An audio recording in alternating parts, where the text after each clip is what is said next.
আমাৰ আজি বিপিএফ দলৰ PMB বৈঠক হৈছিলে যেহেতু আপোনালোকে সবে গম পাইছে যে অহা 5 তাৰিখ অক্টোবৰত যেটো সৰকাৰ গঠন কৰিবলৈ গৈ আছে ইয়াৰে অৰ্থেটিং সেৰেমনি আছে এইটো বিষয়লৈ আমি এতিয়া সরকার যেটো বনাবলৈ গৈ আছে যেটো সময়ও নাই এই হিসাবত আমি PMB আলোচনা কৰিছে যে অৰ্থেটিঙৰ পিছত যেটো সৰকাৰত বহিব আমি কি কাম কৰি যাম এইটো লৈ খুব সিৰিয়াসলি ডিসকাশন হৈছে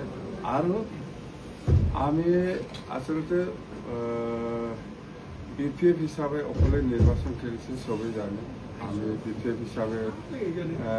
28 সিট পাইছে সেইটো সবেও জানে তো এতিয়া আমার কথাটো হল বিপিএফর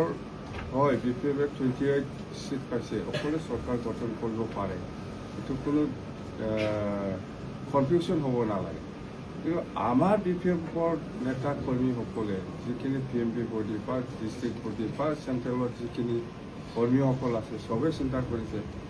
যদি বিপিএফ BTC সকলো জাতি জনগোষ্ঠী বা সকলো শ্ৰেণীৰ লোকসকলৰ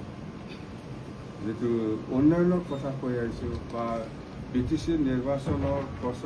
ইলেকশন প্ৰচাৰ অভিযানৰ প্ৰচাৰৰ সময়ত বহুত কথা ৰাইজৰ মাজত প্ৰতিশ্ৰুতি দি আহিছে বা কাম কৰিম সেইটো কৰিম বুলি কৈ আহিছে সেইটো যদি হ'ব লাগে সাকসেস হ'ব লাগে তেতিয়াহ'লে আমি সঁচাকৈ বিপিএফে অকলে পাৰিব না নাই সেইটো বহুত আমাৰ মাজত 2 ঘণ্টা 3 ঘণ্টা আলোচনা হৈছে সঁচাকৈ খুব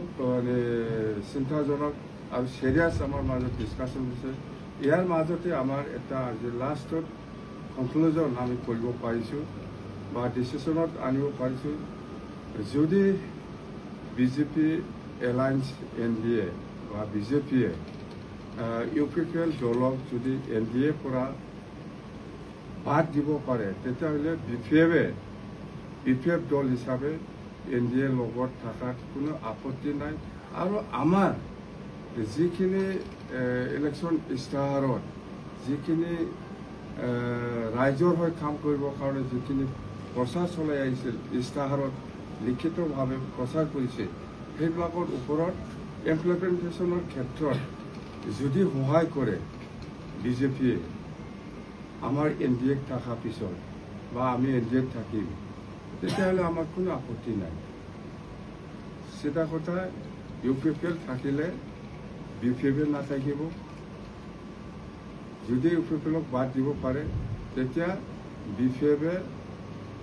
বিজেপিৰ লগত এলায়েন্সত থাকি পেলাই কাম কৰিবৰ কাৰণে ইচ্ছা আছে আৰু থাকিব আৰু আমাৰ কিছুমান ডিমান্ডছ আছে BTC উন্নয়নৰ স্বাৰ্থত সেইখিনি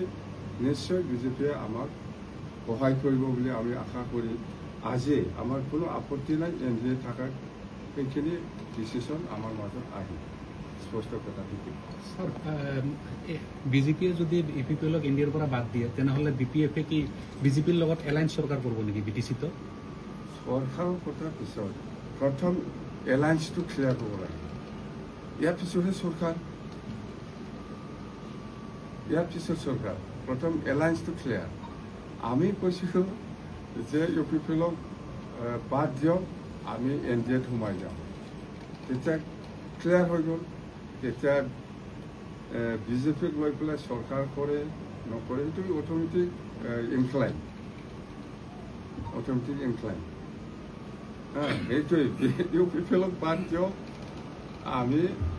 বিজেপিৰ লগত NDAৰ লগত থাকি পেলাই আমি সৰকাৰ গঠন কৰিম সৰকাৰ